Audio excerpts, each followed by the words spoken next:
महात्मा सांगताना आता ग्राउंडवर 5 दिवस होतो ना, एक एक महात्म्यांचा अनुभव महात्मा सांगत होते. आताही आपण शिंगाडे महाराजांकडून अनुभव ऐकला. सात संगत आपल्याला जे ज्ञान प्राप्त झालंय ना, किंवा आपल्याला जो गुरु मिळालाय ना, हा गुरु मिळावा, असा गुरु मिळावा की जो ब्रह्मवेता आहे, शास्त्र सांगतं,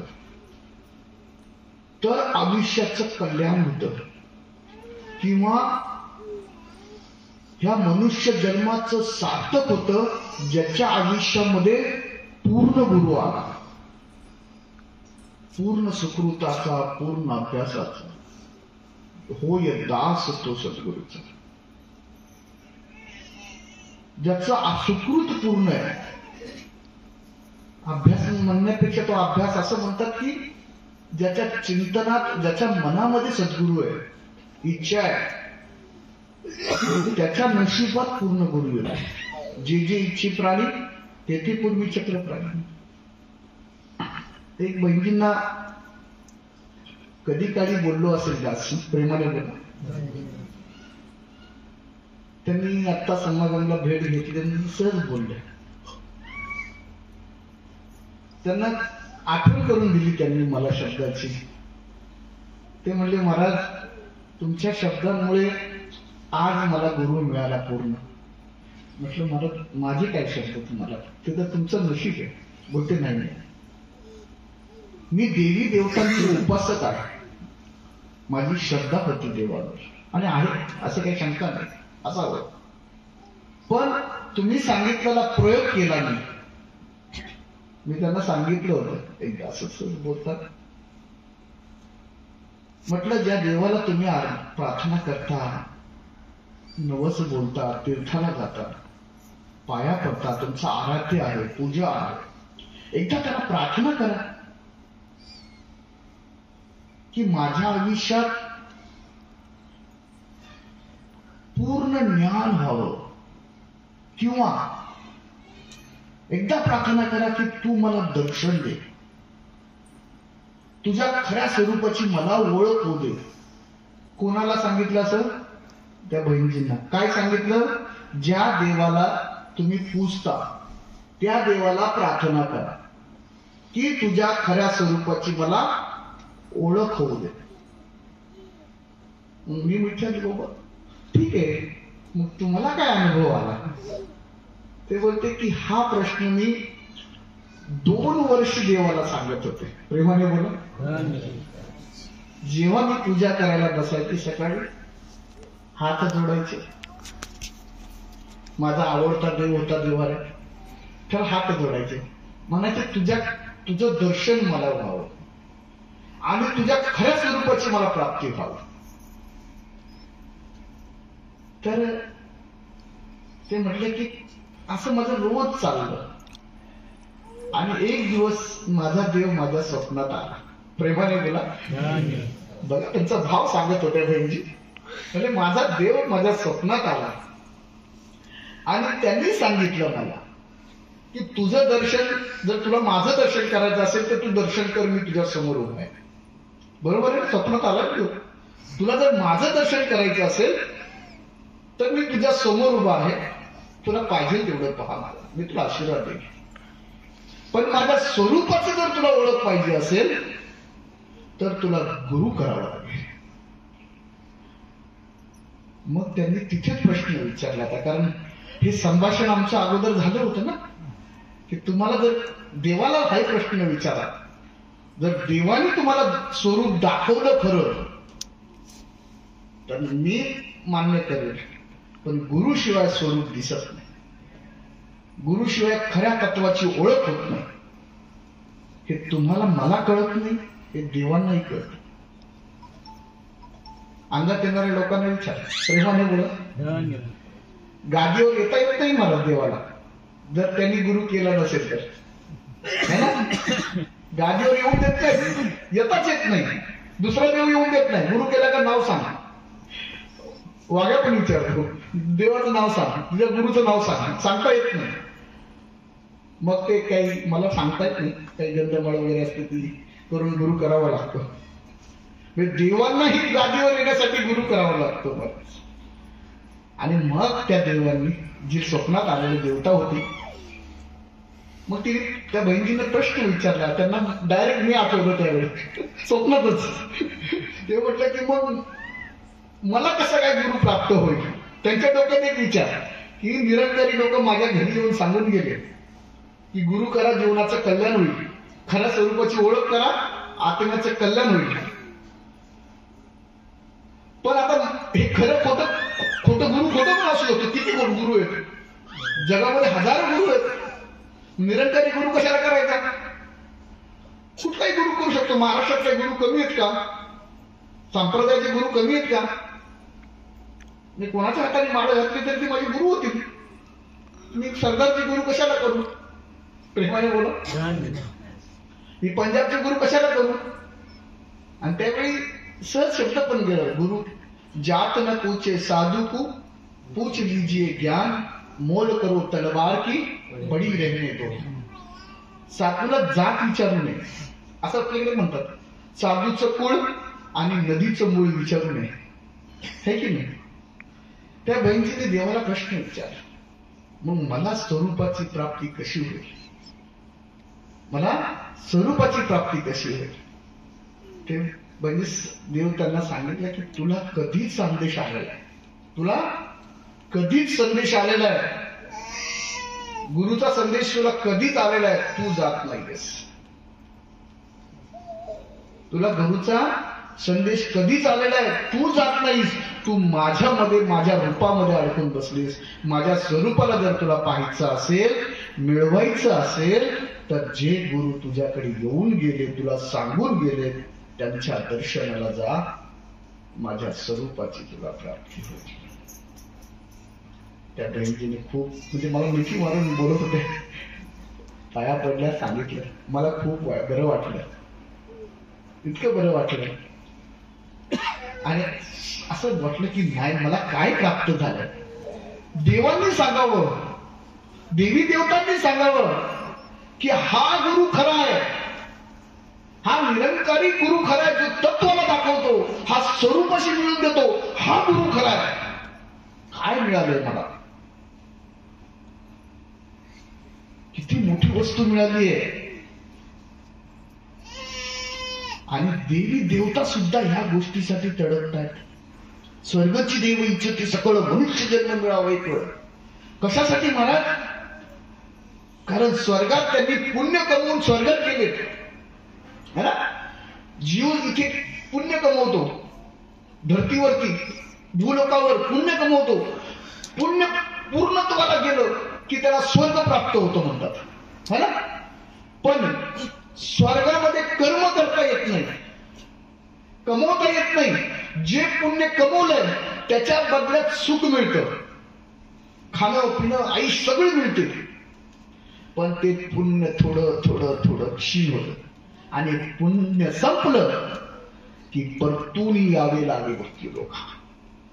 परतून पुन्हा पुढे यावं लागतं मृत्यू लोकात. हे देवी देवतांना, ह्या जीवात्म्यांना तेव्हा कळतं जेव्हा ते स्वर्गात राहतात. आणि माझं संपत चाललंय, खजाना संपत चाललाय. आणि मग ते इच्छा करतायत की मनुष्य जन्म मिळावा. आता मनुष्य जन्म जर मला मिळाला ना, मी सर्वात पहिलं काही साधन करेल तर मी गुरु प्राप्त करून घेईन आणि माझ्या मोक्षाला मी अधिकारी. महात्मा सांगत होते, अवस्था सांगत होते, महाराज आपल्याला गुरु मिळालाय ना, पूर्ण गुरु मिळाला ना, अवस्था प्राप्त करून घ्या. प्रापंचिक वस्तू मागू नका देवाकडे. लेकर बाळ मागू नका, होणारच येते. कुत्रा मांजराला होतात, तुम्ही माणसं तुम्हाला पण होणार. घरदार मागू नका. अहो पक्षी घर बांधतात विहिरीमध्ये, लटकत, तुटत नाही, फुटत नाही, तुम्ही कापू शकत नाही. घरदार मागू नका. ठीक आहे, त्याला प्रार्थना करा. की बाबा एवढीच प्रार्थना करा, कबीरजींनी केलेली प्रार्थना करा, देवानी केलेली प्रार्थना करा, साई इतना दीजिए जहां मैं कुटुंब समाए, मैं ना भूखा रहूं संत ना भूखा जाए. एवढी प्रार्थना जरूर करा की देवा माझा प्रापंचिक जो आहे ना, लौकिक जो आहे ना, तो डुबून जायचा कामा नये, लोकांनी मला वाईट म्हणता कामा नये. गंमत सांगतो माझ्या आयुष्यात प्रेमाने बोला. माझ्या मोठ्या बारक्या भावाला मुलगी झाली आकृती बाबा, आणि मग घरात थोडीशी बाजूवाल्याची कुजबूज सुरू झाली. अरे असं काय, मी अगोदर देवाला सांगितलं लेकरं बाळ कशाला पाहिजे, आणि त्याच्यामुळे लेट झालं बरं का, प्रेमाने बोला. मी बोला लेकरं बाळ करायचे आणि परत आपल्या भक्तीला आपणच बांधून घ्यायचं. नंतर मग असं कुजबूज सुरू झाल्यानंतर बायको म्हणते काय तुम्ही सत्संग करता, सेवा करता. मी बोला किती पोरं पाहिजे. प्रेमाने बोला, आपण परिवारात बसलो म्हणून बोलतो बरं का. देवाची नको, एक कमीत कमी एक तरी. मला ठीक आहे दिला तपासतो. आणि महाराज असं बोलून तर गेलो, पण देणं काय माझ्या हातात नाही का, कोणाच्या हातात नाही करत. आई वडील मुलं नाही निर्माण करत, जीव निर्माण देव करतो, जन्माला देव घालतो. म्हटलं बाबाजी बोललो तर गमती नाही, पण देणं तुझ्या हातात आहे, होणं तर तुझ्या हातात आहे. म्हटलं लोकांचं तोंड बंद होईल आणि प्रपंचाचं नाव होईल, कर तू असं काहीतरी. मग त्यांना सांगितलं एकच नाही, जे होईल ते होईल, कबूल कबूल. मला त्याच वर्षी मुलं झालं. काय सांगायचं की लेकरं बाळ नाही आपलं आयुष्य, पैसा अडका आपलं आयुष्य नाही. आपल्याला जे प्राप्ती करायची आहे ना, हा परमेश्वर प्राप्तीचा देह आहे. काय प्राप्तीचा देह आहे हा? परमेश्वर प्राप्तीचा देह आहे. हे सगळं होऊ द्या, हरकत नाही, कारण आपण प्रपंचात आहोत, आपण संन्यासी नाही. होऊ द्या, हे होणार आहे. देवाला कळतं योगक्षम वह्याम्यहम. भगवान कृष्ण म्हणतात की जो माझा भक्त झाला ना, अनन्य भावाने भक्त झाला ना, त्याला काय पाहिजे ते देण्याची जबाबदारी माझी आहे. आणि कधी पाहिजे ती सुद्धा देण्याची जबाबदारी. एक प्रेमानंद महाराजांचं मी ते सहज बसल्या बसल्या वर्दीवर सेवा होती म्हणून ते टच करत होतो, तर त्यांनी त्यांचा अनुभव सांगितला. म्हणजे 8 वर्षाचे असताना मी घर सोडलं, प्रेमानंद महाराज, आणि लहानच होतो. मला भूक लागल्यानंतर मी शंकराचं मंदिर बघितलं आणि पुढे गेलो. म्हटलं देवा आता घर तर सोडलंय, पण भूक पण लागली, आता काय कर. असं म्हणताना एक साधू तिकडून चालत आला का मंडळीमधून आणि म्हटलं हे घे खीर खा. तो म्हणलं मैं क्यों खाऊं. बोला अरे मैं किसी और के लिए लाया था, भिक्षा है, लेकिन खाया नहीं अभी, तू बच्चा है, खा ले. खीर नाही, दही था, दही. महात्म्याने दही सांगितलं. 1 किलो दही त्यांनी गोड अशीच गटा खाल्ली. आणि त्या दिवशी म्हणतात महात्मा सांगत होते ते की मी त्या पिंडीला आवडून रडायला लागलो. अरे मला थोडीशी भूक लागली तर तू लगेचच पुरवलंस. आणि ते बघत असताना मलाही असं आठवतं, खरं नाही मागून तर बघ, नाही मिळालं तर सांगा. पातालों में खाना देना इसकी जिम्मेदारी है, आकाश से बहुत परे तक इसकी पहरेदारी है. अवतारवाणी सांगतो. 100 डिग्रीच्या समुद्राच्या खाली 100 डिग्री तापमान आहे पाण्यामध्ये, तिथेही जीव आहे आणि तिथेही अन्न पुरवलं जातं. आकाशाच्या अति पलीकडे व्यापून असे हा दाता, आकाशाच्याही पलीकडे आकाशालाही व्याप्त करणारा हा दाता हा तिथेही चालवतो. आपलं काम काय? आपण अशा मुकामावर उभे आहेत महाराज की तिथून आपण खाली पण घसरू शकतो लक्ष 84 कडे, आणि इथून आपण मोक्षाकडे पण जाऊ शकतो. बाकी कोणत्याच योनीला अधिकार नाही. एवढं सगळं असताना सगळ्यांच्या नशिबात नाही आहे का महाराज. मनुष्य देव मिळाला, सगळ्यांना मिळाला, पण सगळ्यांच्या नशिबात ब्रह्मवेत्ता गुरु नाही. एका महात्म्याला प्रश्न विचारला, लहानपणीचा प्रश्न आहे माझा, प्रेमाने बोला. मैंने उनसे कहा कि महाराज ठीक है, हम अपने गुरु को गुरु मानते, भगवान मानते, कोई बात नहीं, हर कोई मानना चाहिए, पर बाकी जितने गुरु है 2000 गुरु है भारतवर्ष में, क्या वो लोग भी अपने गुरु को भगवान ही मानते हैं और उनकी इच्छाएं पूरी होती है, उनकी कामनाएं पूरी होती है? असं नाही की त्यांना मिळत नाही, त्यांचा गुरु म्हणून त्यांनाही मिळतं ना महाराज. आजही आपल्या गावामध्ये बरेच संप्रदाय काम करतात, चांगली गोष्ट आहे ना, आनंदाची गोष्ट आहे. सर्वांचे गुरु काम करतात.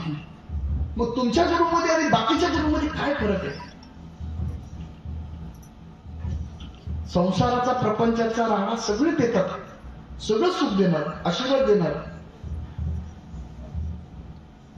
बोले महात्मा जाके देखो,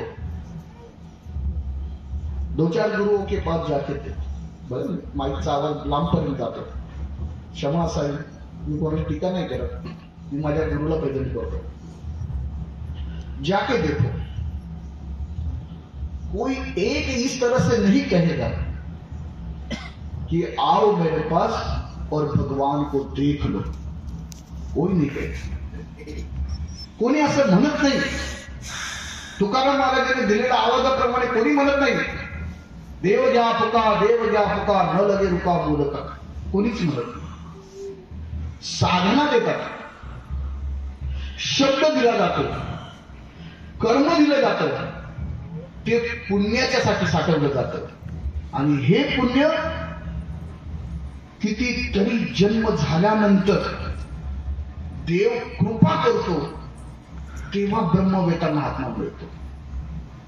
थोडं अवघड होते का? अवघड जाते का थोडं?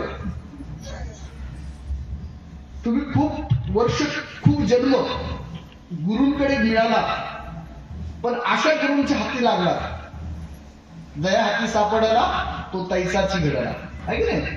अशा गुरूंच्या हाती सापडला की ज्यांनी तुम्हाला तुमच्याकडून चांगले काम करून घेतलं, पुण्यकर्म करून घेतलं, अन्नदान करून घेतलं, समाजाची सेवा करून घेतली, तुमच्या पुण्यात भर पडली, पण त्यांना मोक्ष तुम्हाला देता आला,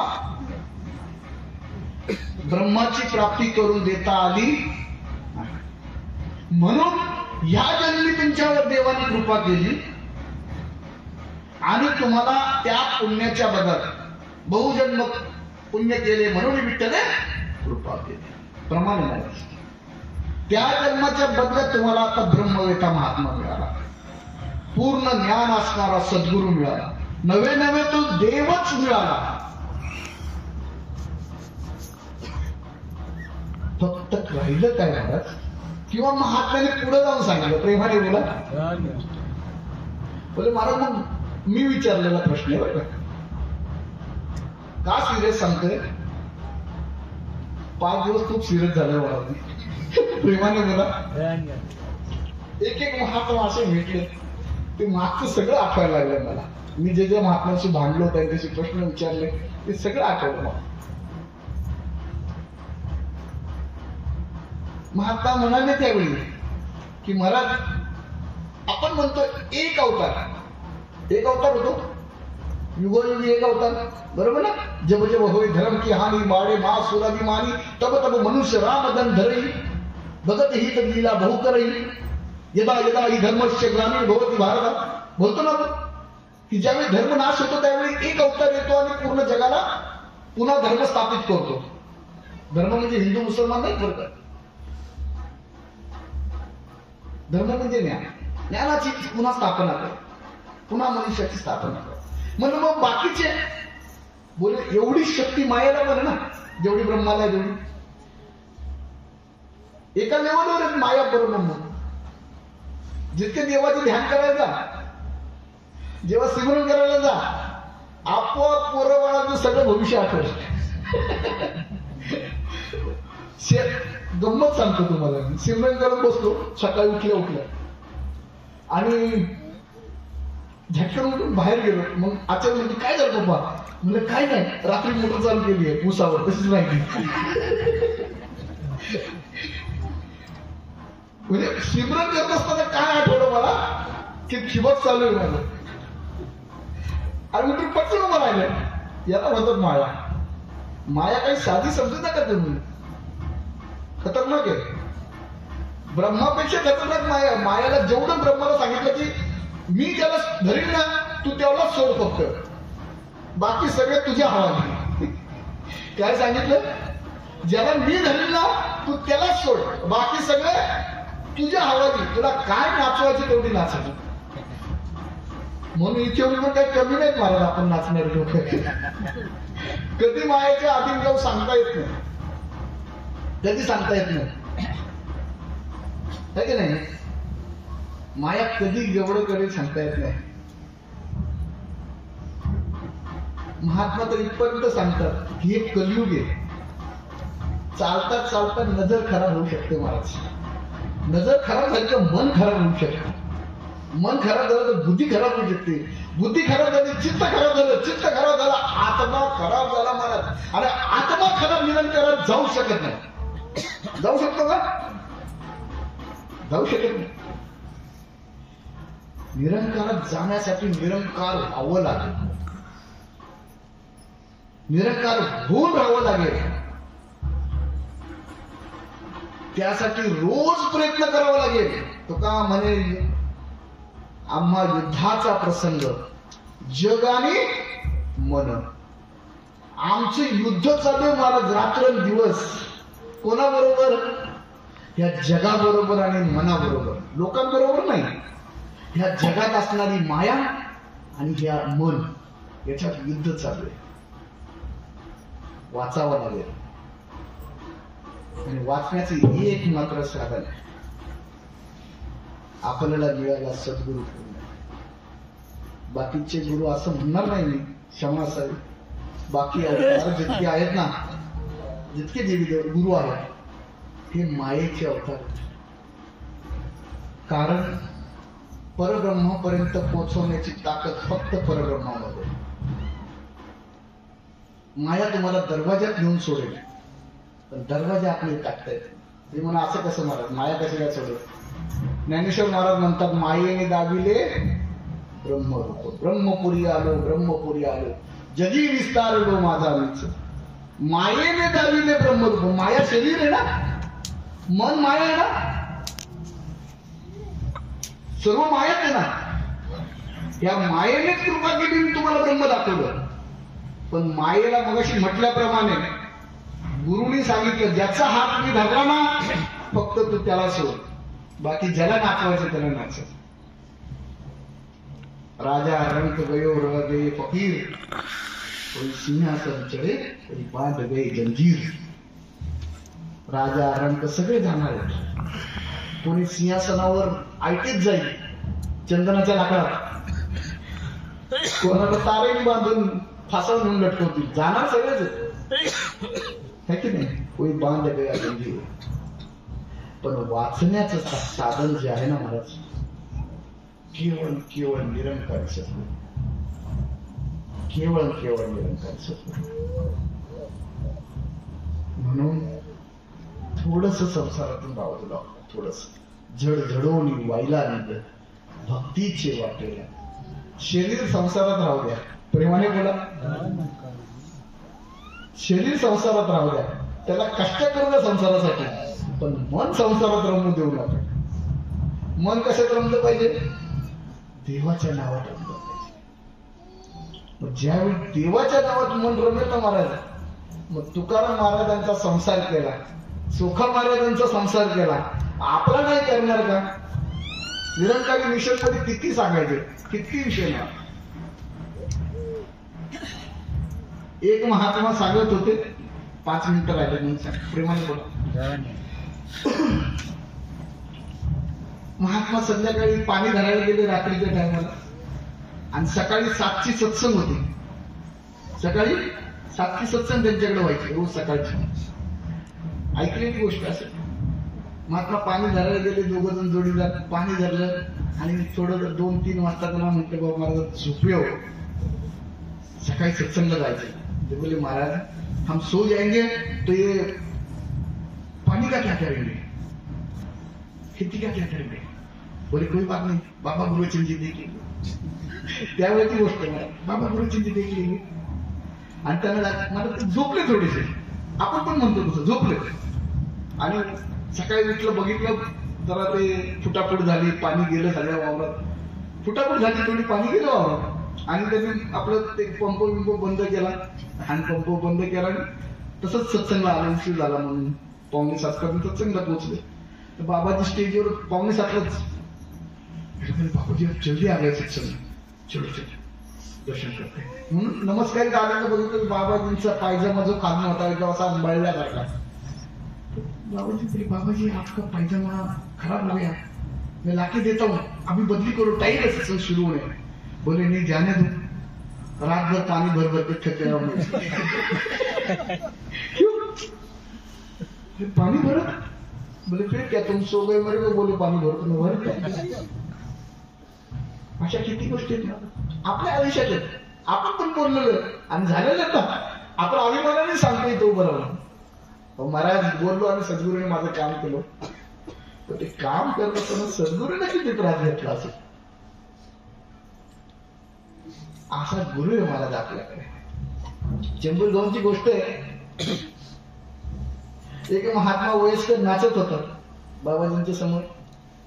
रात्रीचं समागम वर असा माहोल असतो की समागम झाल्यानंतर बाबाजी भवनला जातात, पण संत महात्मा तिथे पण असतात आणि गीत वगैरे होतात. बाबाजी प्रसाद वगैरे थोडीशी करतात, परत बाहेर थोडे उभे राहतात.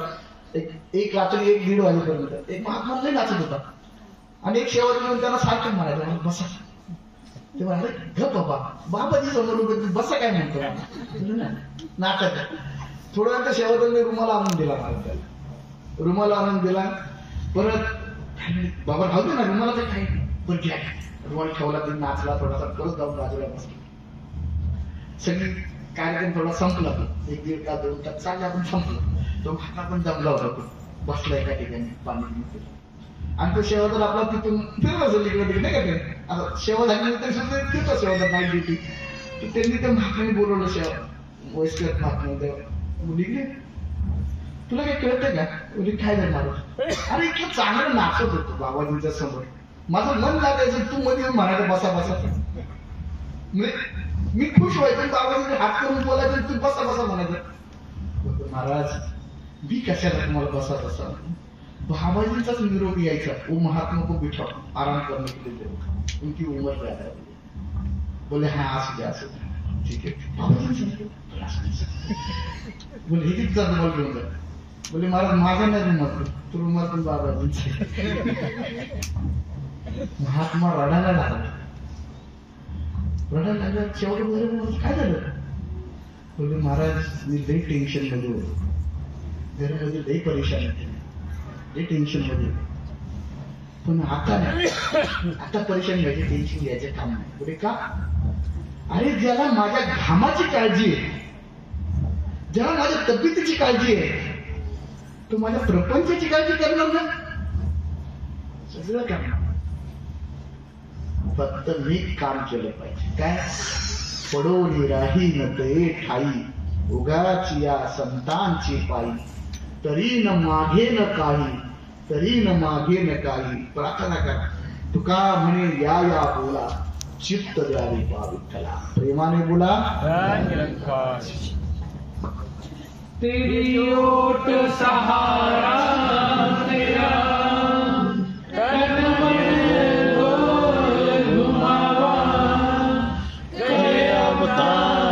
तेरी दाता, दिन राती गुण गावा, गए अवतार तेरी दाता, दिन राती गुण गावा.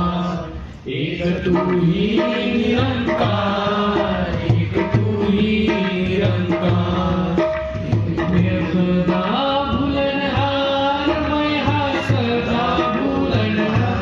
तू है दाता बख्शनहार, तू है दाता बख्शनहार.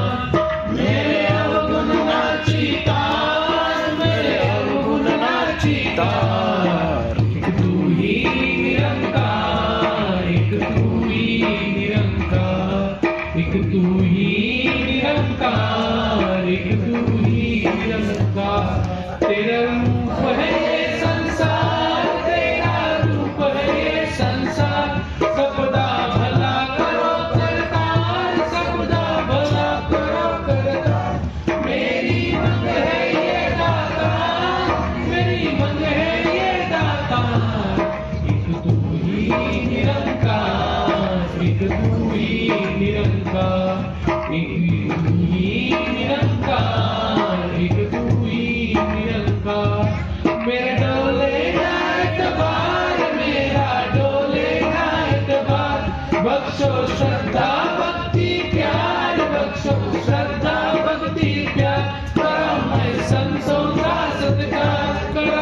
संतों का सत्कार, एक तू ही निरंकार, एक तू ही निरंकार, तू ही निरंकार, एक तू ही निरंकार।